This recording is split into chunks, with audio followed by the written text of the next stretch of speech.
ஒரு இந்த ராமசாமி என் பணம் கிடைச்சிரும்னு ஒரு பல பேர் வெளில இருக்காங்க. அது இந்த வாரம் நல்லா ஓடிடுச்சுன்னா இதுதான், அப்படி இல்லைன்னா ராமசாமி ஊதான். கேசரி பண்ணா மட்டும் ஏன் காரமா இல்லைன்னு கேக்குது. கேசரி எப்படி காரமா இருக்கும்? நான் என்ன பண்ண சிக்கன் குழம்பு ஊத்துனா அதுல ஏன் இனிப்பாவே இல்லைன்னு கேட்டீங்கன்னா இதுக்கு என்ன பண்றதுன்னு நமக்கு வந்து தெரியல. நானே படிச்சுக்கிறேன். காதலி திரையில் காளியாவாதி. எல்லாருக்கும் ரொம்ப சந்தோஷம். ஒரு நிமிஷம் மேடம் கொடுத்துருங்க. அவரு வேற போயிட்டாரு.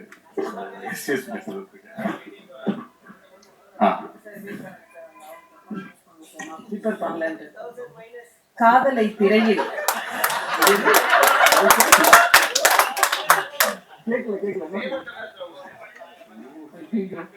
அப்படிலாம் இல்ல, எழுதிட்டு வரல நீங்க நினைச்சிட கூடாதுல. காதலை திரையில் கவிதையாய் வடித்தவர், கலர்ஃபுல் காட்சிகளில் கனவுகளை படைத்தவர், போடா போடியில் துள்ளி குதித்த இளமை, நானும் ரவுடிதான் என்று சொல்லி ஜெயித்த பெருமை, எளிமையான வரிகளால் இதயங்களை தொட்டவர், பாடல் ஆசிரியனாய் பாட்டிலேயே மேஜிக் செய்பவர், இயக்குனராய் இவர் ஒரு ட்ரீம் மேக்கர், வசனங்களில் இவர் ஒரு ட்ரெண்ட் செட்டர், காத்து வாக்குல தனது காதலை சொல்லி நயன்தாராவின் இதயத்தில் இடம் பிடித்தவர், முகத்தில் தெரியும் செல்விஷ அரட்டை, இதற்கு உலர் உயிர் குழந்தைகள் இரட்டை, தானா சேர மாட்டார், சேர்ந்தால் விடமாட்டார், தமிழ் சினிமாவில் பலரும் பொறாமை கொள்ளும் சின்ன சிரிப்பில் மக்களை சிறைப்பிடித்தவர், காப்பீடு கம்பெனியின் காரணக்கர்த்தா, 2040 காதலை இன்சூரன்ஸ் பண்ண lovable man, director producer Vignesh Sivan அவர்களை பேச அழைக்கிறோம். Thank you so much.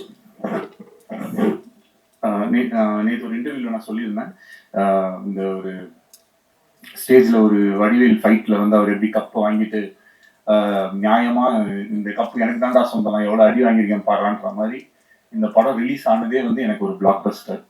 படம் ரிலீஸ் ஆயிடுச்சு, அதுவே எனக்கு வந்து ஒரு பெரிய பிளாக் பஸ்டர் தான், எனக்கு ஒரு ஹிட்டு.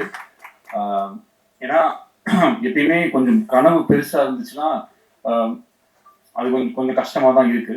ஸோ நம்ம நிறைய தடவை என்னன்னா சுத்தி இருக்கிற சூழ்நிலைகள் காரணமா எது கொஞ்சம் ஈஸியோ எது கொஞ்சம் சுலபமா நடக்குமோ அப்படின்ற மாதிரி நம்மளே வந்து நம்மளுடைய கம்ஃபர்ட் ஜோன். இப்போ எனக்கு வந்து இப்போ என் வாழ்க்கை வந்து ரொம்ப ஒரு கம்ஃபர்ட் ஜோன்ல தான் இருக்குன்னு சொல்லலாம், கடவுளுடைய அனுகிரகத்தால. ஆனா அதே அந்த கம்ஃபர்ட் ஜோன்ல எத்தனை படம் வேணாலும் லைஃப்ல நம்ம பண்ணிட்டே போயிட்டே இருக்கலாம். பட் அந்த கம்ஃபர்ட் ஜோனை பிரேக் பண்ணி நான் இருந்த ஒரு சுச்சுவேஷனே வந்துட்டு எனக்கு கொஞ்சம் என் மேல பெருசா நம்பிக்கை இல்லாத ஒரு சுச்சுவேஷன் தான் இருந்துச்சு. அந்த மாதிரி ஒரு சமயத்துல ஒரு கம்ஃபர்ட் ஜோன்ல இருக்கிற ஒரு ப்ராஜெக்டை கை வைக்காம எனக்கு வந்து என்ன சேலஞ்ச் பண்ணிக்கக்கூடிய விஷயம். இந்த படத்துல வந்து ஒரு ஃப்ரேம் கூட என்னால ஈஸியா எடுக்க முடியாது. சும்மா கேமரா எடுத்துட்டு போனா ஒரு இடத்துல வச்சோம்னா அது வந்து ஒர்க் அவுட் ஆகாது.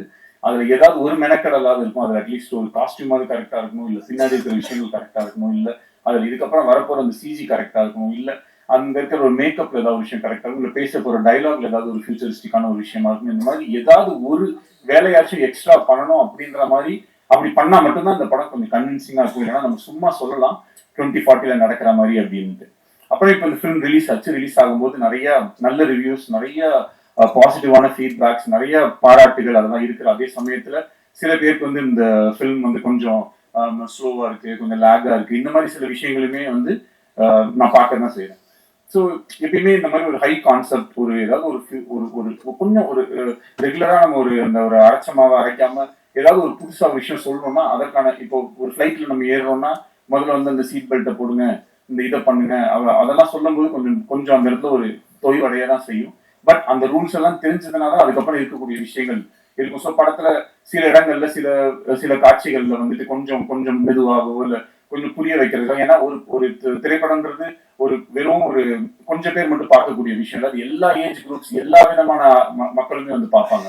அப்ப அவங்க எல்லாருக்குமே வந்து அந்த விஷயத்த நம்ம எப்படி கடத்துறோம் அப்படின்றதுக்காக எல்லாத்து மேலேயுமே நம்ம வந்து கொஞ்சம் டீடைல் பண்ண வேண்டிய ஒரு கட்டாயம் இருக்கு. ஸோ அப்படி இருக்கும்போது ஓவராலா அந்த ஒரு ஃபில்மை நம்ம பேஸ் பண்ற விதமாகட்டும், சில விஷயங்களை நம்ம சொல்ற விதமாகட்டும், அதுக்கெல்லாம் வந்து நம்ம கொஞ்சம் எடுத்துப்போம். ஸோ அதை வந்து நான் ஒரு கன்ஸ்ட்ரக்டிவ் கிரிட்டிசிசமா எடுத்திருக்கேன். அண்ட் அதை பார்க்கும்போது எனக்கும் சில விஷயங்கள் வந்து புரிஞ்சுது. பட் ஹேவிங் செட் இதில் இவ்வளவு விஷயங்கள் இருந்தாலும் தியேட்டர்ல போய் இந்த படத்தை பார்க்கும்போது நான் நினைச்சது வந்து ஒரு காதல் கதை. ஆனா பொதுவாகவே எப்பயுமே காதல் படங்கள்னா அது ஒரு மாதிரி ஒரு ஒரு ஒரு தன்மையிலே போயிட்டே இருக்கும். பட் படம் ஃபினிஷ் ஆகும்போது வந்து அது எப்பயுமே ஒரு மெலோ டிராமாவா, ஒண்ணு ஹீரோயின் வந்து இதுல ஏர்போர்ட் போயிடுவாங்க, இல்ல ட்ரெயின்ல ஏற போயிடுவாங்க, இல்லைன்னா ஏதாவது ஒரு சேஸ், இந்த மாதிரி ஒரு ரெகுலர் ஏரியாஸ்ல இல்லாம அதை வந்து ஒரு கமர்ஷியல் ஹீரோ வில்லன் ஃபிலிமுக்கு இருக்கக்கூடிய சில ஹை பாயிண்ட்ஸ் ஏதாவது ஒன்று கிரியேட் பண்ண முடியுமா அப்படின்ற ஒரு எக்ஸ்பெரிமெண்ட் ட்ரை பண்ணி தான் இந்த படத்துல வந்து அதை வந்து முயற்சி செஞ்சோம். இப்போ அது கடைசியில தியேட்டர்ல வரும்போது அந்த இடத்துல கிளாப்ஸோ, அந்த இடத்துல வந்து ஒரு அப்ரிசியேஷன் வரும்போது பார்க்கறதுக்கு ரொம்ப நிறைவாகவும் சந்தோஷமாகவும், ஒரு ரைட்டரா நம்ம ஏதோ ஒரு விஷயம் ட்ரை பண்ணோம். அந்த ட்ரை பண்ணது ஒரு 1000 பேர் இருக்கக்கூடிய தியேட்டர்ல அட்லீஸ்ட் ஒரு ஒரு ஒரு ஒரு குறிப்பிட்ட நம்பர் ஆஃப் பீப்புளுக்காச்சும் அது வந்து ஒர்க் ஆகுது அப்படின்றது நினைக்கும் போது நம்மளுடைய வேலை மேல நமக்கு இருக்கிற ஒரு நம்பிக்கை இன்னும் அதிகரிக்குது. அதுக்கு வந்து மிகப்பெரிய நன்றி டு த ஆடியன்ஸ். அப்புறம் இந்த படத்தை எடுக்கிறதுக்கு எனக்கு என்னுடைய ஃபர்ஸ்ட் பவர் இந்த ஃபிலிமை நான் பண்ணக்கூடிய இந்த படம் நடக்கிறதுக்கு காரணமா இருந்தது பிரதீப்னால தான் இந்த படம் நடந்துச்சு. இல்லைன்னா இந்த படம் நடக்க சான்ஸே கிடையாது. ஏன்னா இந்த படம் பிகினிங்ல இருந்து பட்ஜெட் தான் வந்து இஷ்யூ. இன்னைக்கு நம்ம சினிமாவை பார்க்குறோம், எவ்ரிடே ஏதாவது ஒரு படம் டிராப் ஆகுது, ஏதாவது ஒரு படத்துல இயக்குநர்கள் மாறிடுறாங்க. இன்னைக்கு வந்து டைரக்டர்ஸோட சுச்சுவேஷன் வந்து ரொம்ப கவலைக்கிடமா இருக்குன்னு சொல்லலாம். பேர் சொல்ல இது பண்ணல, ஓகே பேர் சொல்லணும்னாலும் நான் சொல்லலாம். இப்போ ஒரு ஒரு அவ்வளோ பெரிய ஒரு படம் வந்து ஆன்லைன்ல வந்து லீக் ஆயிருக்கு. இதோடைய மொத்த வழிய, அதாவது எல்லாரோட வழியை விடையும் அந்த இயக்குனரோட வழி தான் அந்த இடத்துல வந்து ரொம்ப அதிகமா இருக்கும். இந்த இடத்துல நான் வந்து ஹெச் வினோத் என்னோட ஃப்ரெண்டுக்கு வந்து என்னுடைய வருத்தத்தை நான் தெரிவிச்சுக்கிறேன். ஏன்னா இது வந்து ஒரு ஒரு ஒரு மரணம் அளவுக்கு ஒரு வலிக்கக்கூடிய ஒரு விஷயம். அது ஒரு டைரக்டராக மட்டும்தான் அதை வந்து ஃபீல் பண்ண முடியும். ஏன்னா ஒரு நாள் ஒரு ஷார்ட்டும் எடுக்கும்போது அந்த டைரக்டர் வந்து அது எவ்வளவு கஷ்டப்பட்டு அதுல எவ்வளவு கனவுகளோட அது எடுப்பாங்க அப்படின்றது அஸ் அ டைரக்டரா எனக்கு வந்து தெரியும். இங்க இருக்கக்கூடிய எல்லாருக்குமே அது வந்து தெரியும். பட் அங்க இருந்து அது நம்ம நினைச்ச மாதிரி ஒண்ணு வராம அது இந்த மாதிரி போகும்போது ரொம்பவே கஷ்டம் ஆயிடுது. ஸோ அதே மாதிரி இப்போ என்னாலையும் வந்து என் படத்தை நான் நினைச்ச மாதிரி எடுக்க முடியாதோன்னு அந்த அந்த அந்த பெயின்லேயே போய் கடைசியில என்னால முடிஞ்ச வரைக்கும் நான் அந்த படத்தை நான் நினைச்ச மாதிரி வந்து எடுத்து அதை வந்து அப்புறமேட்டு ரிலீஸ் ஆகிறதுக்கும் பிரதீப் சார் சொன்ன மாதிரி அவ்வளோ டேட்ஸ் மாறி வந்ததுக்கு ஏகப்பட்ட காரணங்கள் இருந்துச்சு. எங்களால நிறைய விஷுவல் எஃபெக்ட்ஸ் அவ்வளோ விஷயம் எதுவுமே கொஞ்சம் காம்ப்ரமைஸ் பண்ணி பண்றதுக்கும் மனசு வரல. கொஞ்சம் இது இப்படி பண்ணிக்கலாம் அப்படின்னா கண்டிப்பா மாத்திருக்க முடியும். பட் ஆனா அது மாதிரி பண்ண, ஏன்னா இந்த படத்தை என்னால ஒரு தடவை தான் எடுக்க முடியும். அந்த ஒரு தடவை அதை எனக்கு நான் நினைச்ச மாதிரி எடுத்துட்டா எனக்கு சந்தோஷம். அதுக்கு இவ்வளவு பேர் வந்து எனக்கு ஹெல்ப் பண்ணாங்க. ஷூட் வந்து ரொம்ப மாறி நடக்கும். பட் எப்ப வந்தாலுமே அவருடைய 100% எப்பயுமே கொடுக்குற ஒரு ஹீரோ எனக்கு கிடைச்சது வந்து எனக்கு ரொம்ப ரொம்ப ரொம்ப சந்தோஷம். டைம்ல வந்து அவர் ரொம்ப ஷார்ப்பு. அதை இன்னைக்கும் என் மேல கொஞ்சம் டென்ஷன் ஆயிட்டாரு. 12:30 to 2:30 லஞ்ச் பிரதர், 2:30க்கு ட்ரெஸ் மீட் சொன்னேன். அவர்கிட்ட என்ன பிரச்சனைனா நம்ம 12:30 சொன்னா 12:29 வந்து வழக்கம் போல நான் ஒரு 1 hour அப்படியே வந்துட்டேன். அதுல வந்து sorry bro, please don't mistake me. இதே மாதிரி எங்களோட ஷூட்டிங்லயும் எவ்ரி டே வந்து அந்த சொன்ன டைமுக்கு வரதாகட்டும். ஆனா அதே மாதிரி ஒரு ஷார்ட்டோடைய 100% அவர் ஒரு டைரக்டர் தான்.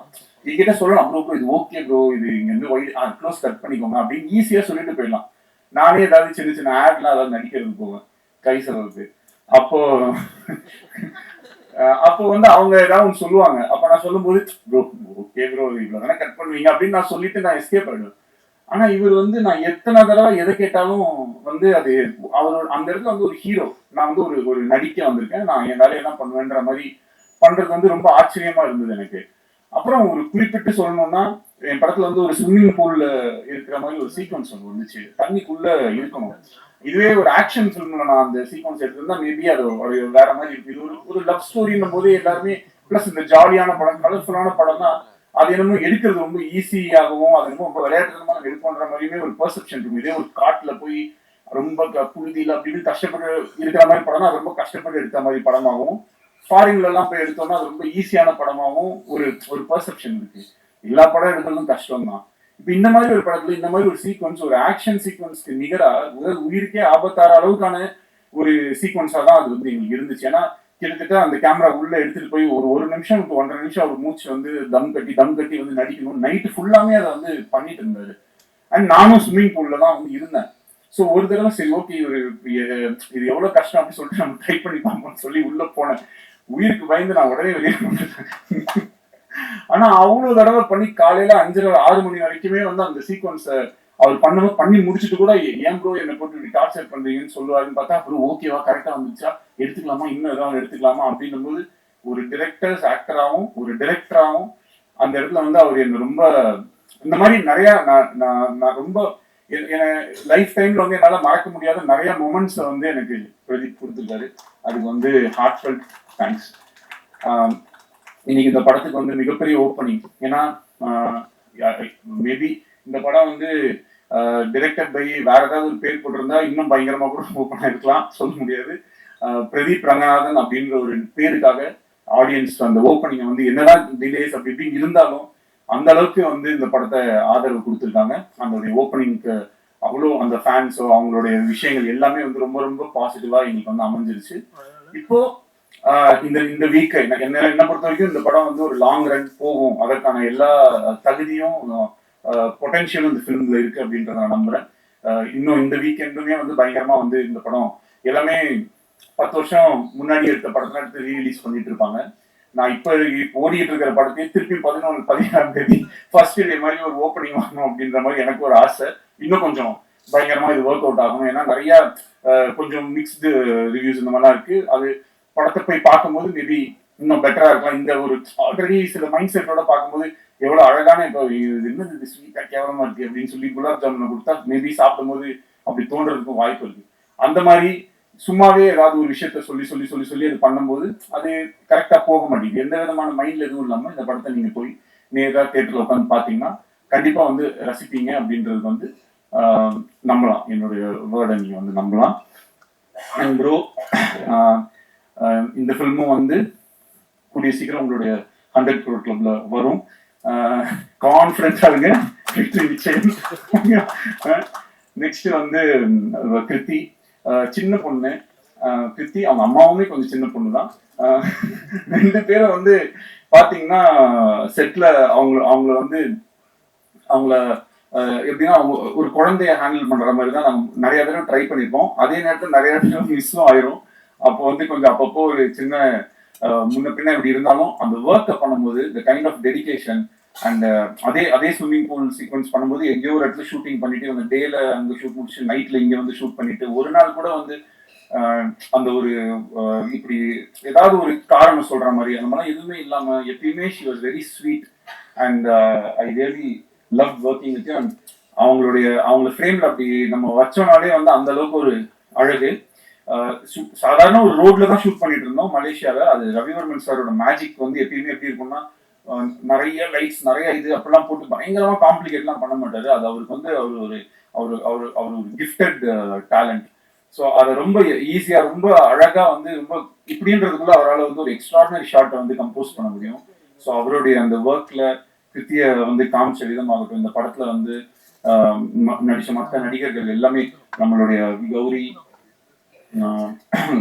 எல்லாம் வந்து 96 படத்துல பார்த்துட்டு இந்த படத்துக்கு நான் என் காஸ்டியூம்ஸ் நான் கொஞ்சம் இதெல்லாம் பண்ணும்போது எனக்கே கொஞ்சம் கஷ்டமா தான் இருந்துச்சு. பட் இருந்தாலும் கௌரி தப்பா எடுத்துக்காதீங்க, போடுங்க பரவாயில்ல, 2040 இப்படிதான் ஆகும் அப்படின்னு சொல்லி அவங்களை கன்வின்ஸ் பண்ணி அந்த அந்த காஸ்டியூம்ஸ் இந்த மாதிரி விஷயங்கள்லாம் பண்ணேன். ஏன்னா அந்த கேரக்டர் ஏன்னா இன்னும் 10 வருஷம் கழிச்சு எல்லாம் இஷ்டத்துக்கு தான் ஏதாவது ஒன்று போடுவாங்க. ஸோ நீங்களும் ஏதாவது இஷ்டத்துக்கு போட்டுவாங்க அப்படின்னு சொல்லி தான் அந்த காஸ்டியூம்ஸ் எல்லாமே நம்ம வந்து கொடுத்து நம்ம வந்து எல்லாம் இது பண்ணோம்.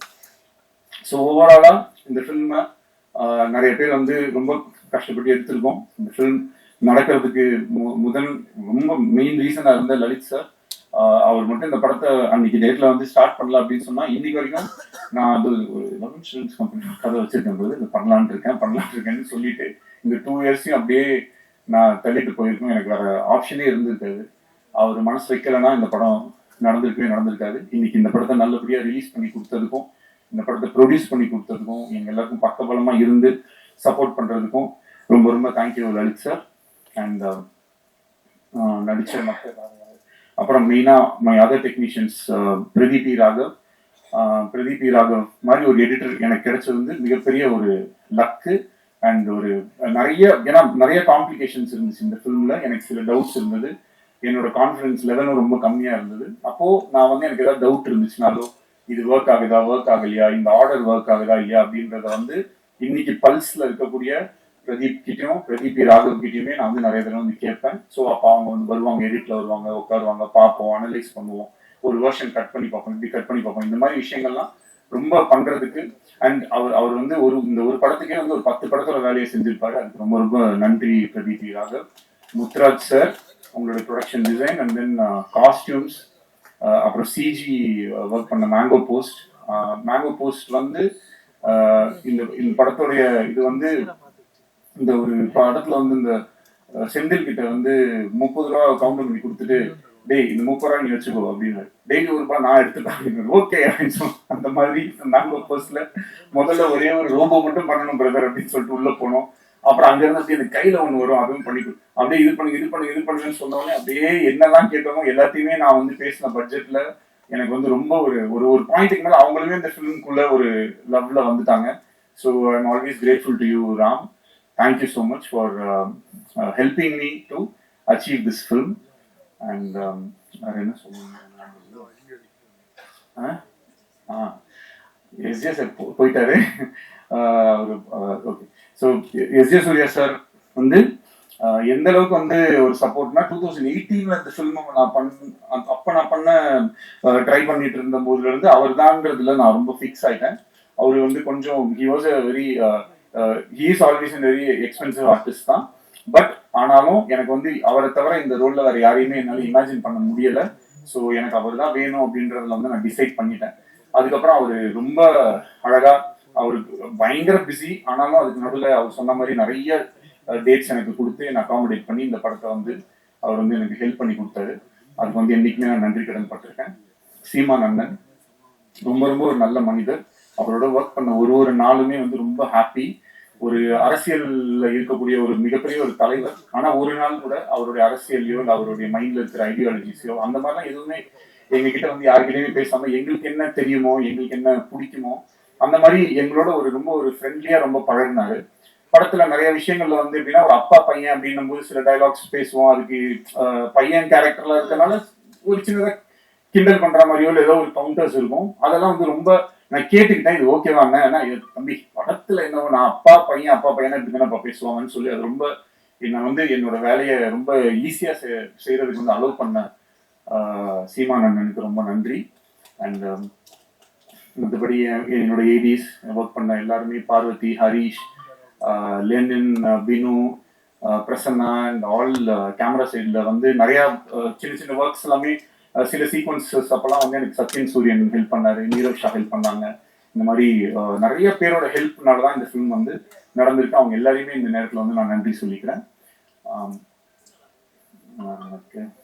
Yeah so yeah thank you. இந்த படத்துக்கு உங்களுடைய ஆதரவு ரொம்ப முக்கியமா இருக்கு. கொஞ்சம் இன்னும் இன்னொரு தடவை கூட போய் பாருங்க. அந்த படத்துல வந்து என்னுடைய மைண்ட்ல நான் வந்து இந்த மெட்ராஸ் அப்படின்னு நான் பிறந்து வளர்ந்த அந்த ஊரை எப்படிலாம் நான் கற்பனை பண்ணியிருப்பேனோ அதெல்லாம் எடுத்து பார்க்கறதுக்கு இந்த மாதிரி இந்த யூனிவர்ஸ் வந்து எனக்கு ஒரு வாய்ப்பை கொடுத்ததை நான் ரொம்ப சந்தோஷமா நினைக்கிறேன். அண்ட் என்னைக்குமே அந்த ஹாலிவுட்னு ஒரு சென்ட் தாமஸ் மவுண்ட்ல போர்டு இருக்க மாதிரி ஒரு ஷார்ட் ஒன்று வச்சிருப்பேன். அது வந்து என்னுடைய ஆசை. எப்பயுமே என்னோட நம்ம இண்டஸ்ட்ரி வந்து அந்த மாதிரி ஒரு இதுல இருக்கணும் அப்படின்றது என்னுடைய ஒரு பர்சனல் இது. அது எல்லாத்தையும் ஒரு டைரக்டருக்கு இருக்கக்கூடிய ஒரு பெரிய கிஃப்ட். அதுதான் அவங்க நினைக்கிறத அவங்க வந்து எடுத்து அட்லீஸ்ட் ஒரு ஸ்கிரீன்லயாவது பார்த்துடலான்றது. ஸோ இது எல்லாத்தையுமே நான் அந்த ஸ்கிரீன்ல பார்க்கும்போது ஆடியன்ஸும் கிளாப் பண்ணும்போது மொத்தமா சேர்த்து எவ்வளவுதான் நம்ம கஷ்டப்பட்டிருந்தாலும் இன்னைக்கு இந்த படம் ரிலீஸ் ஆனது மக்களோட பார்க்கும்போது எனக்கு கிடைக்கிற சந்தோஷத்துக்கு ஈடு இணை வேற எதுவுமே இல்லை. அதுக்கு மிகப்பெரிய நன்றியை சொல்லி உங்க எல்லாருக்கும் தேங்க்யூன்னு சொல்லி விடைபெறுகிறேன். நன்றி, வணக்கம். Thank you so much. PRO Yuvraj ஸ்ரீமப், எங்க யுவராஜ் பிரதர், ரொம்ப தேங்க்ஸ். எது இல்லை நம்ம அண்ணன் தாங்க. So thank you so much. இன்னைக்கு வந்து நீங்க இல்லைன்னா இவங்க யாருமே. ஸோ அப்புறம் இந்த இன்ஃப்ளூயன்சர்ஸ் இந்த மாதிரி நிறைய பேர் வந்து கொஞ்சம் முன்ன பின்ன அப்படிலாம் போட்டுட்டு இருக்காங்க. அதுக்கெல்லாம் வந்து நமக்கு இதுக்கு மேல வந்து செலவு பண்ணி இருந்த காசு எல்லாத்தையும் படத்துலேயே செலவு பண்ணிட்டேன். ஸோ தயவு செஞ்சு நீங்கெல்லாம் சேர்ந்து ஏதாவது ஒன்று ஹெல்ப் பண்ணி அவங்க வந்து என்னன்னா இன்னைக்கு வந்து ஒரு இந்த தம்ப்நெயில் கல்ச்சர் இருக்கு இல்லையா. இப்போ நானும் கொஞ்சம் தம்ப்நெயில் வேணா கொடுத்துட்றேன்.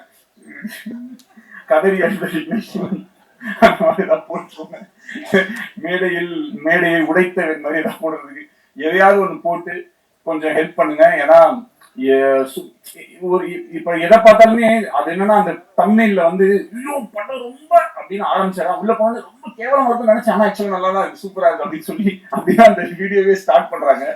சோ அதனால இது இது எப்படி நம்ம ஹேண்டில் பண்றதுனே தெரியல. உள்ள போனதுக்கப்புறம் நல்லா தான் இருக்கு, ஆனா இதுக்கான எங்கேயோ ஒரு இடத்துல கொஞ்சம் ஸ்லோவா இருக்கு, என்ன சொல்லணும்னு தெரியாம எதையாவது ஒண்ணு சொல்லி விட்டு போயிடறாங்க. அதை பார்த்து கொஞ்சம் பேர் இதாயிடுறாங்க. சோ அதுக்கு எப்படி டேக்கிள் பண்ணணுன்றது நீங்க தான் ஏதாவது பார்த்து கொஞ்சம் பாவம் ஹெல்ப் பண்ண. ஏன்னா நிறைய செட்டில்மெண்ட்லாம் பேலன்ஸ் இருக்கு. அந்த ஒரு இந்த ராமசாமி பணம் கிடைச்சிடும்னு ஒரு பல பேர் வெளில இருக்காங்க. அது இந்த வாரம் நல்லா ஓடிடுச்சுன்னா இதுதான், அப்படி இல்லைன்னா ராமசாமி தான்.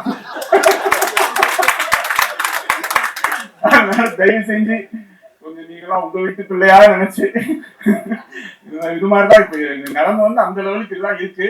அன்னைக்கு என்ன கேட்டுட்டாங்க கட்சிக்காரன், ஒரு படம் தானே எடுக்க வந்த, அந்த மாதிரி ஒரு படம் தானே எடுக்க வந்தேன், அதுக்கு ஏன்பா போட்டு இப்படி அடிக்கடின்ற மாதிரி சிம்பிளா பண்ணு, காம்பாக்டா பண்ணு, சிம்பிளா பண்ணு, காம்பாக்டா பண்ணா நல்லாவே இருக்க மாட்டேங்குது, அதுக்கும் அடிக்கிறாங்க.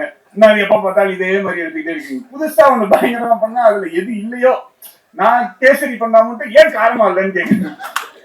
கேசரி எப்படி காரமா இருக்கும்? நான் என்ன சிக்கன் குழம்பு ஊத்துனா அதுலயே இனிப்பாவே இல்லைன்னு கேட்டீங்கன்னா இதுக்கு என்ன பண்றதுன்னு நமக்கு வந்து தெரியல. இந்த படத்துக்குள்ள சில நல்ல விஷயங்கள் இருக்கு, அவ்வளவுதான். பிளஸ் பயங்கரமா படம் எடுக்கிறது என்னால பயங்கரமா எடுக்க முடியுமா? நீங்க ஓரளவுக்கு தான் நம்மளால எடுக்க முடியும். அந்த ஓரளவுக்கு எடுத்ததை கொஞ்சம் ஜாலியா வந்து பார்த்துட்டு அழகா அதை ரசிச்சுட்டு, உங்களுக்கு பயங்கரம் கோவம் வந்துச்சா மனசுக்குள்ளேயே வச்சுக்கோங்க. இல்ல ஏதாவது போன் நம்பரோ இல்ல ஏதோ ஒரு எங்கேயாவது ஒரு இடத்துல நிச்சயமா நான் பாப்பீங்க. அப்ப சைட்ல வந்து என்ன சொல்லுங்க, ஏன்டா அப்படி பண்ணு, அதை விட்டுட்டு அதுக்கு ஒரு வீடியோ போட்டு ரொம்ப சொல்லி ஏன் அப்படி பண்ணி. சோ அதனால நிறைய மறுபடியும் சொல்லிக்கிறேன், செட்டில் பண்ணணும். ஸோ பார்த்துக்கோங்க. ஸோ கரெக்டா பார்த்து தயவு செஞ்சு எல்லாருமே கொஞ்சம் ஹெல்ப் பண்ணி இந்த படம் ஏப்ரல் 17 வந்து திருப்பி நாங்க வந்து ஓப்பனிங்கை கிரியேட் பண்ணி இந்த படத்தை பயங்கர ஹிட் ஆக்கி நாங்க செல்லக்குட்டி பிரதீப்க்கு அந்த 4th 100 crore சொல்லி போஸ்டரை ஒட்டே ஆகணும் அப்படின்றதுல உறுதியா இருக்கும். தேங்க்யூ. இந்த மாதிரி வந்து விக்னேஷ்